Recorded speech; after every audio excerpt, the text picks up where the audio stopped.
So ఇప్పుడు ఇడికెళ్ళి మనం శ్మశానం కాడికి పోతున్నాం. అదే వైష్ణవ్ వాళ్ళ ఇల్లు. ఇంత ఘోరంగా చూడాల్సింది. ఇప్పుడు శ్వేత నాకు డౌట్తోనే వచ్చినాం, మరి రాత్రిపూట ఏమైనా కనబడుతుందా. ఈ రాత్రిపూట ఇంతవరకు ఏ యూట్యూబ్ ఛానల్లో కూడా రాలే, కానీ మనం సాహసం చేసిపోతున్నాం. రాత్రిపూట మొత్తం మీద చూడని మీద ఉంది. దయచేసి మీ కాళ్ళు మొక్తా, అమ్మ నాన్న మాట వినురి, గురువుల మాట వినురి, అన్నదమ్ముల మాటలు వినురి.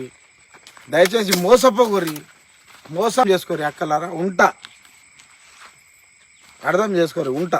ఇక దానికన్నా ఎక్కువ పెద్ద విషయం కూడా మాట్లాడదలు. ఏడుని కుందేలకు అంతసేపు నిలబడతాయనా? కుందేలు అనుకుంటున్నా నేను.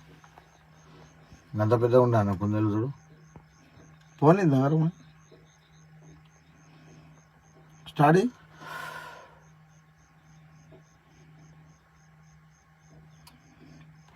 స్టార్ట్ అయ్యి పోయి పోనీ.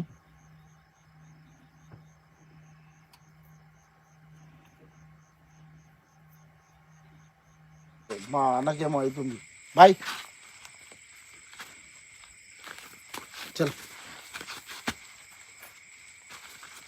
బట్టల మీద పాటలు కూడా వేసింది వైష్ణవి. అదే డ్రెస్ ఇది చూసిరా వైష్ణవ్. నా ఇంటికి ఎందుకు వచ్చినావే? నా ఉంగరం ఎత్తుకుపోవడానికి వచ్చి. అరేలే ఉంగరం కాదే, ఇక్కడ పానం పోయింది చూడు. అదే నీ బిడ్డకైతే ఉంది, నీ బిడ్డకైనా కూడా మాకు బాధ అనిపిస్తుంది. కానీ ఈ చిన్న తల్లి కడుపులో ఒక బిడ్డ ఉండే కదా,